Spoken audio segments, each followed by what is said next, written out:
Chapter 3. Hale looked at Pirate curiously. Have I convinced you that it was a straightforward case? He said. Almost. Not quite. There are one or two peculiar points. Can you suggest an alternative solution that will hold water? Poirot said. What were the movements of the other people on that morning? We went into them, I can assure you. We checked up on everybody. Nobody had that. Nobody had what you could call an alibi. You can't have with poisoning. Why? There's nothing to prevent a would-be murderer from handing this victim some poison in a capsule the day before, telling him it's a specific cure for indigestion and he must take it just before lunch, and then going away to the other end of England. But you don't think that happened in this case? Mr. Crail didn't suffer from indigestion, and in any case, I can't see that kind of thing happening. It's true that Mr. Meredith Blake was given to recommending quack nostrums of his own concocting, but I don't see Mr. Crail trying any of them. And if he did, he'd probably talk and joke about it. Besides, why should Mr. Meredith Blake want to kill Mr. Crail?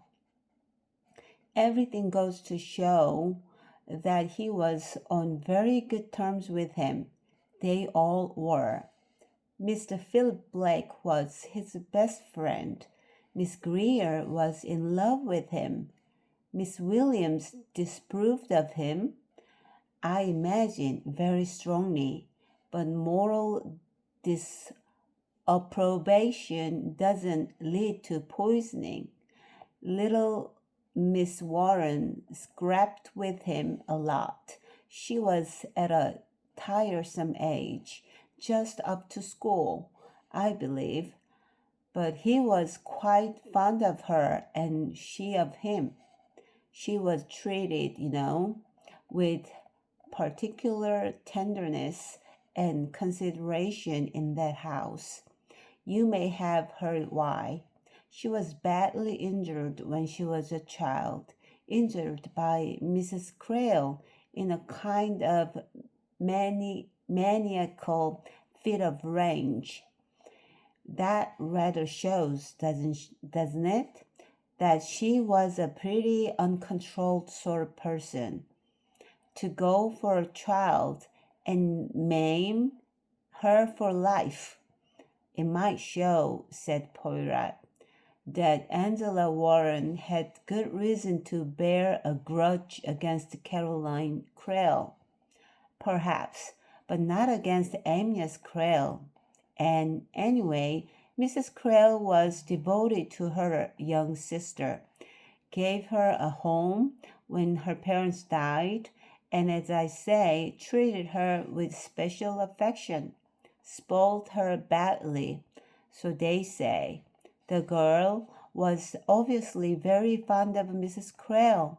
She was kept away from the trial and sheltered from it all as far as possible. Mrs. Crail was very insistent about that, I believe, but the child was terribly upset and longed to be taken to see her sister in prison. Caroline Crail wouldn't agree. She said that sort of thing might injure a girl's mentality for life. She arranged for her to go to school abroad. He added, Miss Warren turned out to be a very distinguished woman, traveler to weird places, lectures at the Royal Geographical, all that sort of thing. And no one remembers the trial? Well, it's a different name for one thing. They hadn't even the same maiden name. They had the same mother, but different fathers. Mrs. Crale's name was Spalding. This Miss Williams, was she the child's governess or Angela Warren's? Angela's. There was a nurse for the child, but she used to do a few little lessons with Miss Williams every day, I believe. Where was the child at the time? She'd gone with the nurse to pay a visit to her godmother, a Lady Tressilian, a widow lady who'd lost her own two little girls and who was devoted to this kid. Poirot nodded. I see. Hale continued.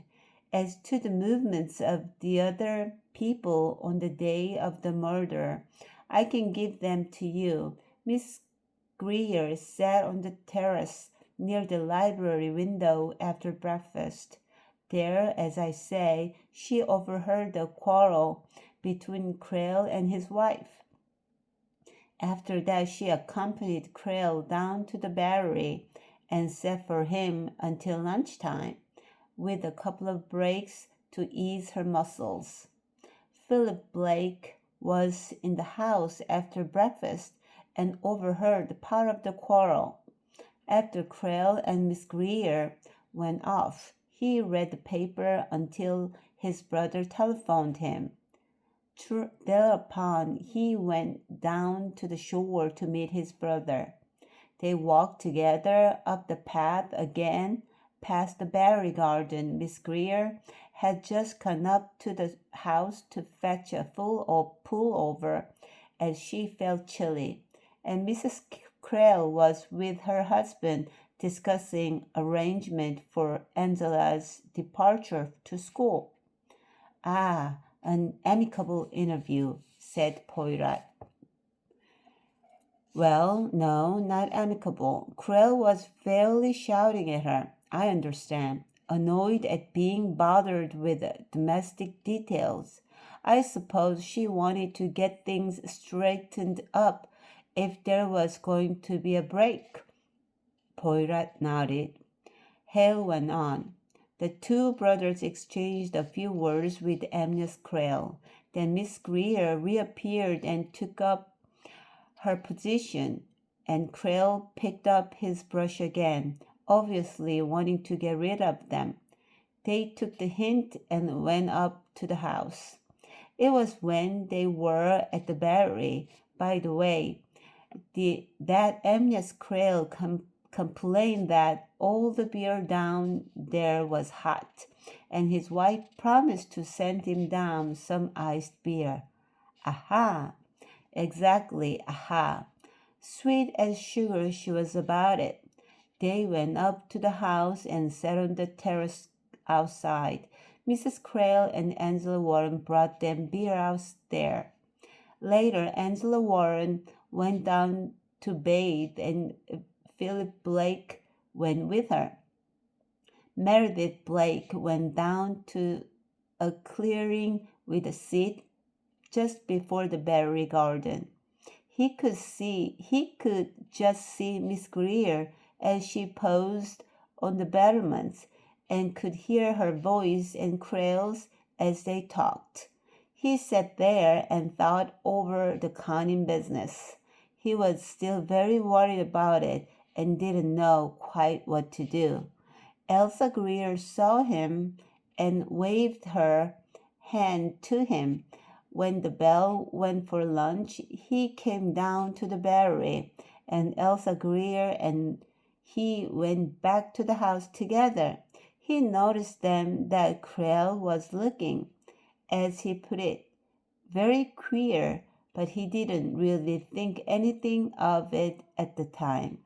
Crale was the kind of man who is never ill, and so one didn't imagine he would be.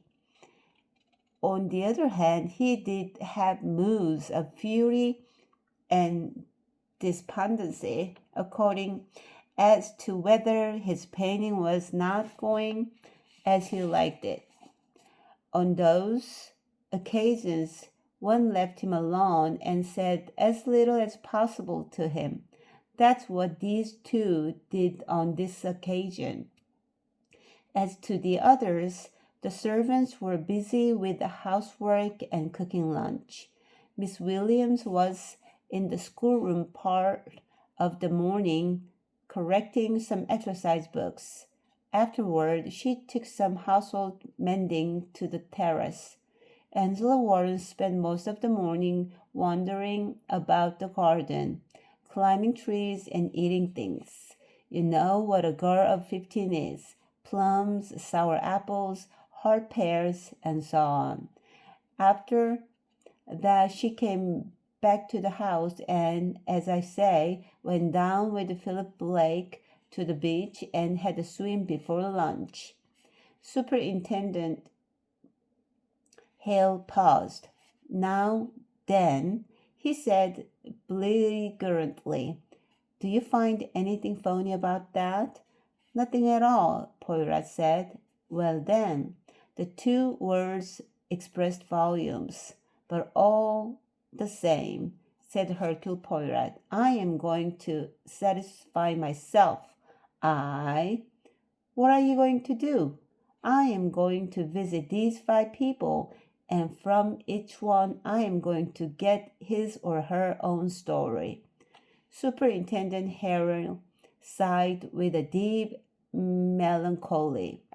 He said, Man, you're nuts. None of their stories are going to agree. Don't you grasp that elementary fact? No 2 people remember a thing in the same order anyway, and after all this time, why, you'll hear 5 accounts of 5 separate murders. That, said Poirot, is what I am counting upon. It'll be very instructive. Philip Blake was recognizably like the description given of him by Diplich, a prosperous, shrewd, jovial-looking man, slightly running to fat. Hercule Poirot had timed his appointment for 6:30 on a Saturday afternoon. Philip Blake had just finished his 18 holes, and he had been on his game, winning a $5 from his opponent. He was in the mood to be friendly and expansive. Hercule Poirot explained himself and his errand. On this occasion, at least, he showed no undue passion for unsullied truth. It was a question, Blake gathered, of a series of books dealing with famous crimes. Philip Blake frowned. He said, Why rake up these things? Hercule Poirot shrugged his shoulders. He was at his most foreign today. He was out to be despised but patronized. It is the public, he murmured. They eat it up. Yes, eat it up. Goals, said Philip Blake. But he said it good-humoredly, not with the facetiousness and the distaste that a more sensitive man might have displayed. Hercule Poirot said with a shrug of the shoulders, It is human nature.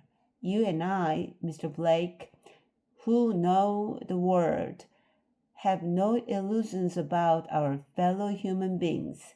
Not bad people, most of them, but certainly not to be idolized. Blake said heartily, I've parted with my illusions long ago. Instead, you tell a very good story, I have been told. Ah, Blake's eyes twinkled. Heard this one? Poirot's laugh came at the right place. It was not an edifying story, but it was funny. Philip Blake lay back in his chair, his muscles relaxed, his eyes creased with good humor. Hercule Poirot thought suddenly that he looked rather like a contented pig. A pig? This little pig went to market. What was he like, this man, this Philip Blake? A man, it would seem, without cares, prosperous, contented,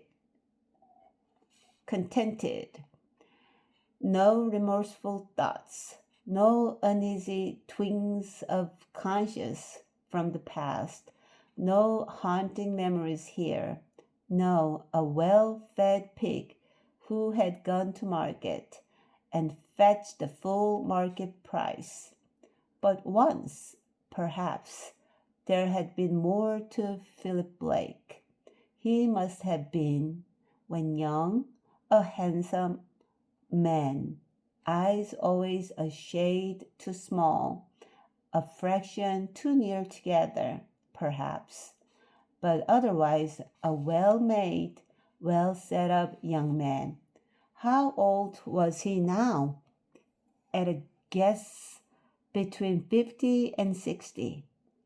Nearing 40 then, at the time of Creel's death, less stultified than, less sunk in the gratifications of the minute, asking more of life, perhaps, and receiving less. Poirot murmured as a mere catchphrase, "You comprehend my position." "No, not really. No, really, I'm hanged if I do." The stockbroker sat upright again. His glance was once more shrewd. "Why, you're not a writer." "Not precisely, no. Actually, I'm a detective." The modesty of this remark had probably not been equaled before in Poirot's conversation. "Of course you are. We all know that. The famous Hercule Poirot." But his tone held a subtle mocking note. Intrinsically, Philip Blake was too much of an Englishman to take the pretensions of a foreigner seriously. To his cronies, he would have said, "Quaint little mountebank, oh, well, I expect his stuff goes down with the women all right." And although that derisive, patronizing attitude was exactly the one which Hercule Poirot had aimed at inducing, nevertheless, he found himself annoyed by it. This man, this successful man of affairs, was unimpressed by Hercule Poirot. It was a scandal. "I am gratified," said Poirot untruly, "that I am so well known to you. My success, let me tell you, has been founded on the psychology, the eternal why of human behavior. That, and Blake, is what interests the world in crime today. It used to be romance. Famous crimes were retold from one angle only, the love story connected with them. Nowadays, it is very different. People read with interest that Dr. Crippen murdered his wife because she was a big, bouncing woman and he was little and insignificant, and therefore she made him feel inferior. They read of some famous women criminals that she killed because she'd been snubbed by her father when she was 3 years old. It is, as I say, the why of crime that interests us nowadays." Philip Blake said, with a slight yawn, "The why of most crimes is obvious enough, I should say, usually money." "Ah, but, my dear sir," Poirot cried, "the why must never be obvious. That is the whole point. And that's where you come in. And that, as you say, is where I come in. It is proposed to rewrite the stories of certain bygone crimes from the psychological angle. Psychology in crime, it is my specialty. I have accepted the commission. Philip Blake grinned. Pretty lucrative, I suppose. I hope so. I certainly hope so. Congratulations. Now, perhaps you'll tell me where I come in? Most certainly. The Creel case, Monsieur. Philip Blake did not look startled, but he looked thoughtful. He said, Yes, of course, the Creel case. Hercule Poirot said anxiously, It is not displeasing to you, Mr. Blake. Oh, as to that, Philip Blake shrugged his shoulders. It's no use resenting a thing that you've no power to stop. The trial of Caroline Creel is public property. Anyone can go ahead and write it up. It's no use my objecting. In a way, I don't mind telling you. I do dislike it a good decal. Amyas Creel was one of my best friends. I'm sorry the whole unsavory business has to be raked up again, but these things happen. You are a philosopher, Mr. Blake. No, I just know enough not to start kicking against the pricks. I dare say you'll do it less offensively than many others. I hope, at least, to write with delicacy and good taste, said Poirot. Philip Blake gave a long guffaw, but without any real amusement. Makes me chuckle to hear you say that. I assure you, Mr. Blake, I am really interested. It is not just a matter of money with me.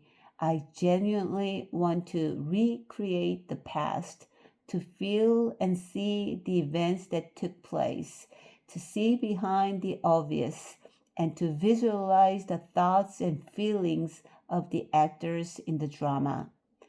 I don't know that there was much subtlety about it, Philip Blake said. It was a pretty obvious business. Crude female jealousy.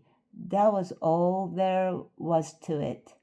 It would interest me enormously, Mr. Blake, if I could have your own reactions to the affair.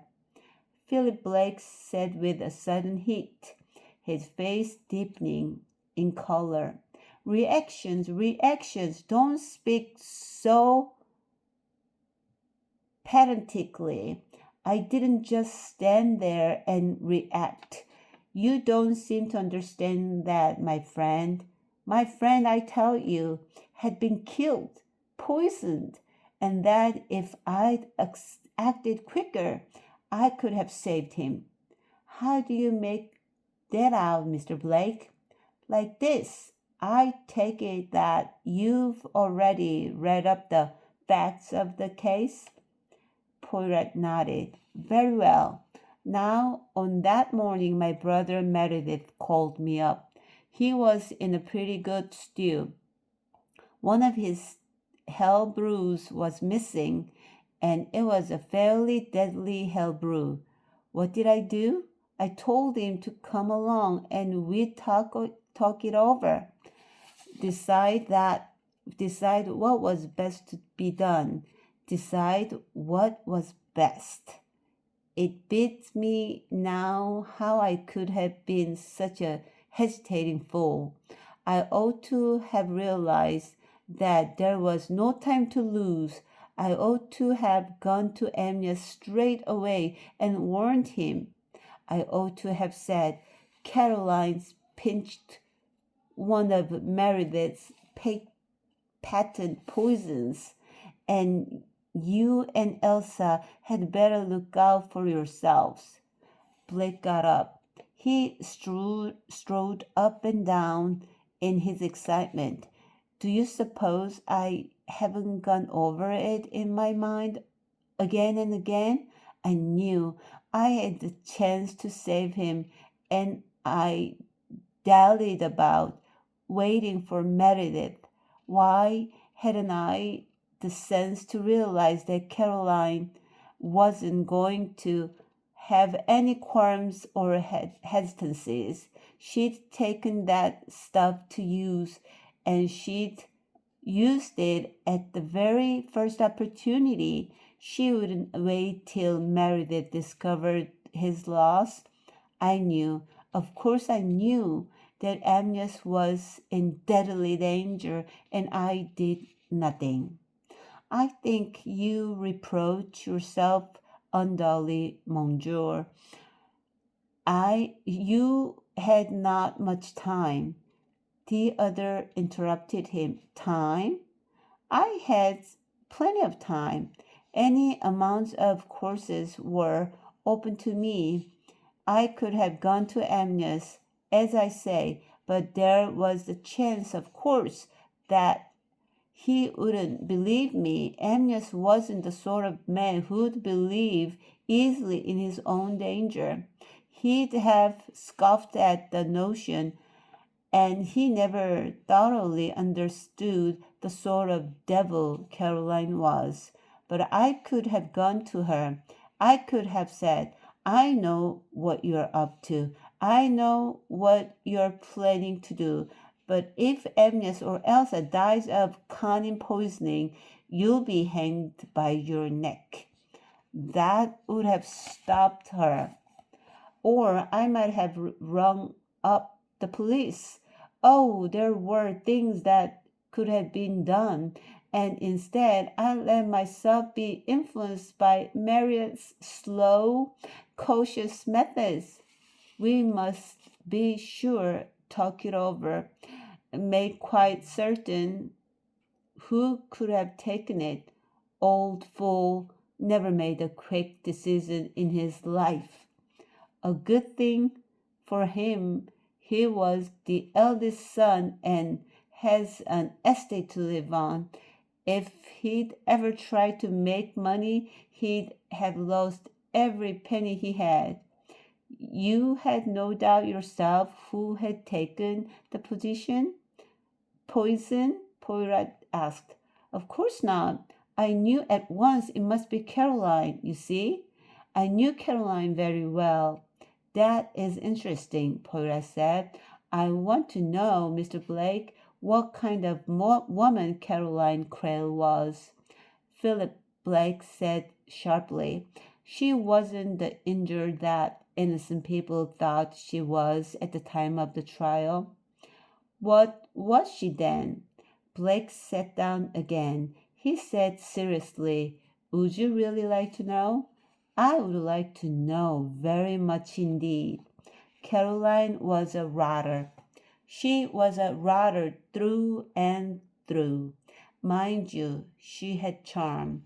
She had that kind of sweetness of manner that deceives people utterly.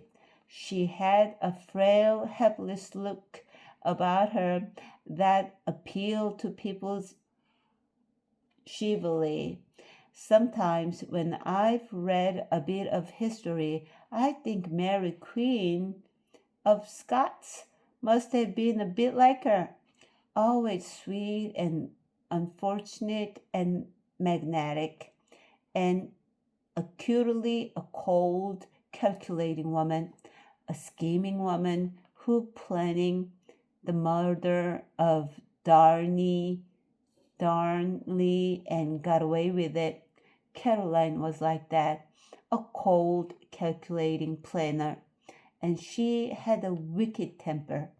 I don't know whether Dave told you, it isn't a vital point of the trial, but it shows her up what she did to her baby sister.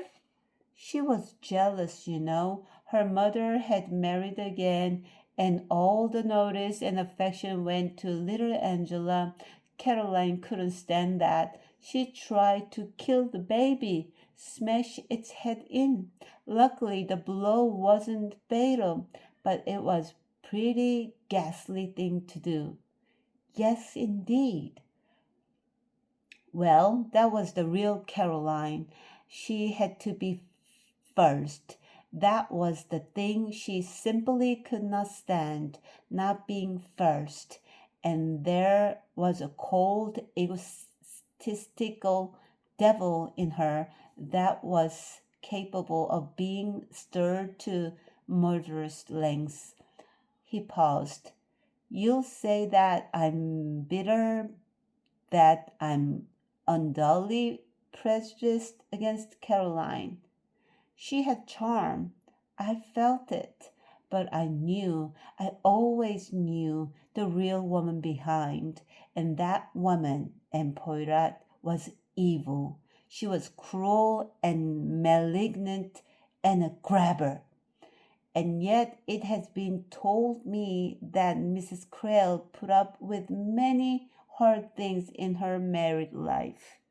Yes, and didn't she let everybody know about it? Always the martyr.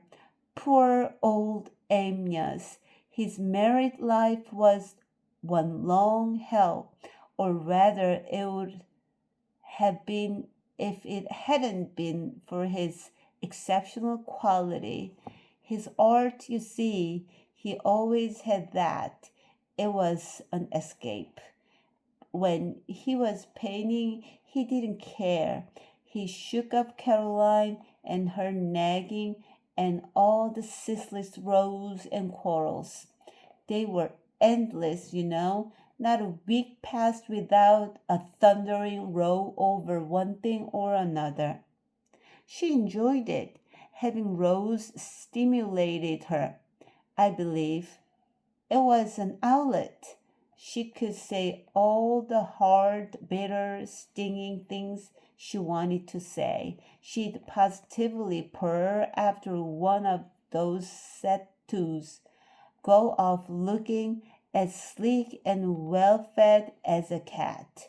But it took it out of him. He wanted peace, rest, a quiet life. Of course, a man like that, oh, never to marry. He isn't cut out for domesticity. A man like Crale should have affairs, but no binding ties. They're bound to chafe him. He confided in you? Well, he knew that I was a pretty devoted pal. He let me see things. He didn't complain. He wasn't that kind of man. Sometimes he'd say, damn all women. Or he'd say, never get married, old boy. Wait for hell till after this life. You knew about this attachment to Miss Greer? Oh, yes. At least I saw it coming on. He told me he'd met a marvelous girl. She was different, he said, from anything or anyone he'd ever met before. Not that I paid much attention to that. Agnes was always meeting one woman or other who was different. Usually, a month later, he'd stare at you if you mentioned them and wonder who you were talking about. But this Elsa Greer really was different. I realized that when I came down to Elderberry to stay, she'd got him, you know, hooked him good and proper. The poor mutt barely ate out of her hand. You did not like Elsa Greer either? No, I didn't like her. She was definitely a predatory creature. She too wanted to own Crale's body and soul, but I think all the same that she'd never been better for him than Caroline. She might conceivably have let him alone once she was sure of him, or she might have got tired of him and moved on to someone else. The best thing for Agnes would have been to be quite free of female entanglements. But that, it would seem, was not to his taste. Philip Blake said with a sigh, the fool was always getting himself involved with some woman or other, and yet, in a way, women really meant very little to him. The only two women who really made any impression on him at all in his life were Caroline and Elsa. Was he fond of the child? Poirot asked. Angela? Oh, we all liked Angela. She was such a sport. She was always game for anything. What a life she led, that wretched governess of hers. Yes, Amnex liked Angela all right, but sometimes she went too far. And then he used to get really mad with her, and then Caroline would step in. Carol was always on Angela's side, and that would finish Amnes together. He hated it when Carol sided with Angela against him. There was a bit of jealousy all around, you know. Amnes was jealous of the way Carol always put Angela first and would do anything for her, and Angela was jealous of Amnes and rebelled against his overbearing ways. He paused. In the interest of truth, Mr. Blake, Poirot said, I am going to ask you to do something. What is it?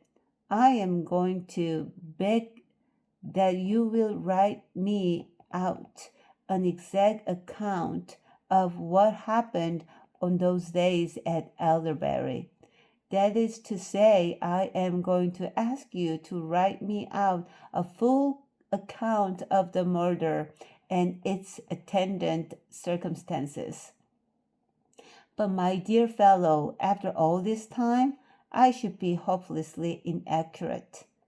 Not necessarily. Surely. No, Mr. Blake. For one thing, with the passage of time, the mind retains a hold on essentials and rejects superficial matters. Oh, you mean a mere broad outline? Not at all. I mean a detailed conscience account of each event as it occurred and every conversation you can remember. And supposing I remember them wrong, you can give the wording at least to the best of your recollection. There may be gaps, but that cannot be helped. Blake looked at him curiously. But what's the idea? The police files will give you the whole thing far more accurately. No, Mr. Blake, we are speaking now from the psychological point of view. I do not want bare facts. I want your own selection of facts. Time and your memory are responsible for that selection. There may have been things done, words spoken that I should seek for in vain in the police files, things and words that you never mentioned because maybe you judged them irrelevant or because you preferred not to repeat them. Blake said sharply, Is this account of mine for publication? Certainly not. It is for my eye only, to assist me to draw my own deductions. And you won't quote from it without my consent? Certainly not. Said Philip Blake. I'm a very busy man, and Poirot. I appreciate that there will be time and trouble involved. I should be happy to agree to a reasonable fee. There was a moment's pause. Then Philip Blake said suddenly, No, if I do it, I'll do it for nothing. And you will do it? Philip Blake said warningly. Remember, I can't vouch for the accuracy of my memory. That is perfectly understood. Then I think, said Philip Blake, that I should like to do it. I feel I owe it, in a way, to Amyas Creel. Hercule Poirot was not a man to neglect details. His advance toward Meredith Blake was carefully thought out. Meredith Blake was, he already felt sure, a very different proposition from Philip Blake. Rush tactics would not succeed here. The assault must be leisurely. Hercule Poirot knew that there was only one way to penetrate the stronghold. He must approach Meredith Blake with the proper credentials. Those credentials must be social, not professional. Fortunately, in the course of his career, Hercule Poirot had made friends in many countries. Devonshire was no exception. He sat down to review what resources he had in Devonshire. As a result, he discovered two people who were acquaintances of friends of Mr. Meredith Blake. He descended upon him, therefore, armed with two letters, one from Lady Mary Lytton Gore, a gentle widow lady of restricted means, the most retiring of creatures, and the other from a retired admiral whose family had been settled in the country for 4 generations.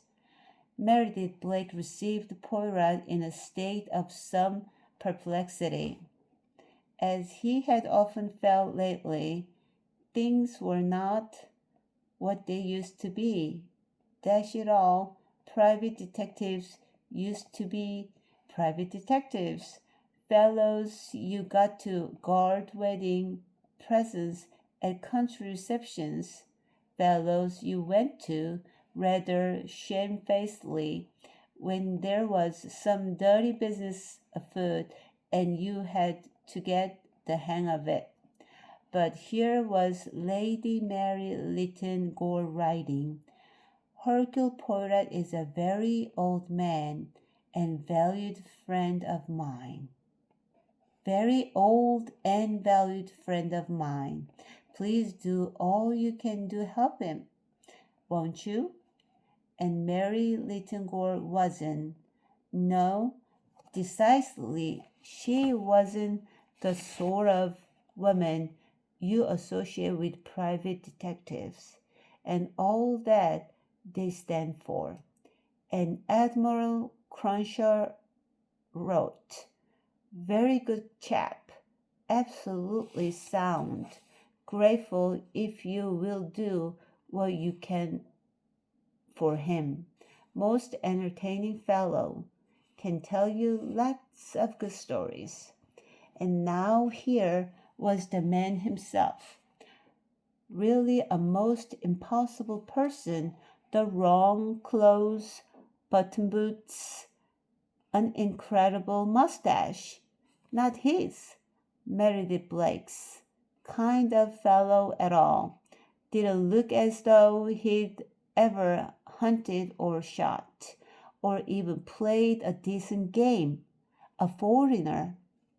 Slightly amused, Hercule Poirot read accurately these thoughts passing through the other's head.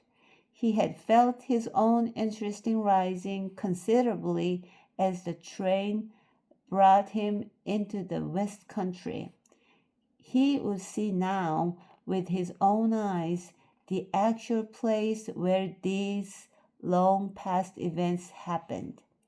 It was here, at Handcross Manor, that two young brothers had lived and gone over to Elderberry and joked and played tennis and fraternized with a young Amnes Creel and a girl called Caroline. It was from here that Meredith had started out to Elderberry on that fatal morning that had been 16 years ago. Hercule Poirot looked with interest at the man who was confronting him with somewhat uneasy politeness. Very much what he had expected. Meredith Blake resembled superficially every other English country gentleman of straitened means and outdoor tastes. A shabby old coat of tweed, a weather-beaten, pleasant, middle-aged face with somewhat faded blue eyes, rather a weak mouth, half hidden by a rather straggly mustache. Poirot found Meredith Blake a great contrast to his brother. He had a hesitating manner. His mental processes were obviously leisurely. It was as though his tempo had slowed down with the years, just as his brother Philip's had been accelerated. As Poirot had already guessed, he was a man whom you could not hurry. The leisurely life of the English countryside was in his bones. He looked, the detective thought, a good deal older than his brother, though from what Mr. Jonathan had said, it would seem that only a couple of years separated them. Hercule Poirot prided himself on knowing how to handle an old-school tie. It was no moment for trying to seem English. No, one must be a foreigner, frankly a foreigner, and be magnanimously forgiven for the fact. Of course, these foreigners don't quite know the ropes. Will shake hands at breakfast. Still a decent fellow, really. Poirot set about creating this impression of himself. The two men talked cautiously of Lady Mary Lytton Gore and of Admiral Cruchen. Other names were mentioned. Fortunately, Poirot knew someone's cousin and had met somebody else's sister-in-law. He could see a kind of warmth dawning in the squire's eyes. The fellow seemed to know the right people. Gracefully, insidiously, Poirot slid into the purpose of his visit. He was quick to counteract the inevitable recoil. This book was, alas, going to be written. Miss Lamarchant, as she was now called, was anxious for him to exercise a judicious editorship. The facts, unfortunately, were public property, but much could be done in their presentation to avoid wounding susceptibilities. Poirot murmured that before now he had been able to use discreet influence to avoid certain sensational passages in a book of memoirs. Meredith Blake flushed angrily. His hand shook a little as he filled a pipe. He said, a slight stammer in his voice, It's ghoulishly the way they dig these things up. 16 years ago. Why can't they let it be? Poirot shrugged his shoulders. I agree with you, he said, but what will you? There is a demand for such things, and anyone is at liberty to reconstruct a proved crime and to comment on it. Seems disgraceful to me, Poirot murmured. Alas, we do not live in a delicate age. You would be surprised, Mr. Blake, if you knew the unpleasant publications I have succeeded in, shall we say, softening. I am anxious to do all I can do, say, to save Miss Crale's feeling in the matter. Blake murmured, Little Carla, that child, a grown-up woman. One can hardly believe it. I know, time flies swiftly, doesn't it now? Meredith Blake sighed. He said, too quickly. Poirot said, as you will have seen in the letter I handed you from Miss Crale, she is very anxious to know everything possible about the sad events on the past. Why? Meredith Blake said with a touch of irritation. Why rake up everything again? How much better to let it all be forgotten.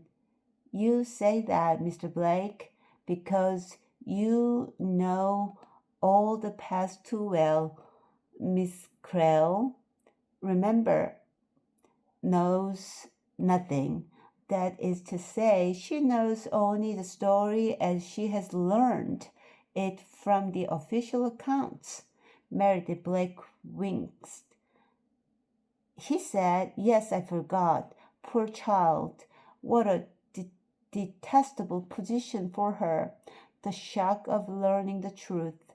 And then those soulless, callous reports of the trial. The truth, said Hercule Poirot, can never be done justice to in a mere legal recital. It is the things that are left out that are the things that matter. The emotions, the feelings, the characters of the actors in the drama, the extenuating circumstances. He paused, and the other man spoke eagerly, like an actor who had received his cue. Extenuating circumstances. That's just it. If ever there were extenuating circumstances, there were in this case. Amyas Crale was an old friend. His family and mine had been friends for generations, but one has to admit that his conduct was, frankly, outrageous. He was an artist, of course, and presumably that explains it. But there it is. He allowed a most extraordinary set of affairs to arise. The position was one that no ordinary decent man could have contemplated for a moment. Hercule Poirot said, I am interested that you should say that.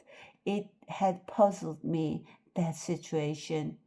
Not so does a well-bred man, a man of the world, go about his affairs. Blake's thin, hesitating face had lit up with animation. He said, yes, but the whole point was that Amyas never was an ordinary man. He was a painter, you see, and with him painting came first. Really, sometimes in the most extraordinary way. I don't understand these so-called artistic people myself. Never have. I understood Crale a little because only, of course, I'd known him all my life. His people were the same sort of as my people, and in many ways Crale ran true to type. It was only where art came in and he didn't conform to the usual standards. He wasn't, you see, an amateur in any way. He was first class, really first class. Some people say he was a genius. They may be right, but as a result, he was always what I should describe as unbalanced when he was painting a picture. Nothing else mattered. Nothing could be allowed to get in the way. He was like a man in a dream, completely obsessed by what he was doing. Not till the canvas was finished did he come out of this absorption and start to pick up the threads of ordinary life again. He looked questionably at Poirot, and the latter nodded. You understand, I see. Well, that explains, I think, why this particular situation arose. He was in love with this girl. He wanted to marry her. He was prepared to leave his wife and child for her. But he started painting her down here, and he wanted to finish that picture. Nothing else mattered to him. He didn't see anything else. And the fact that the situation was a perfectly impossible one for the two women concerned didn't seem to have occurred to him. Did either of them understand his point of view? Oh, yes, in a way. Elsa did, I suppose. She was terrifically enthusiastic about his painting, but it was a difficult position for her, naturally. And as for Caroline, he stopped. Poirot said, For Caroline? Yes?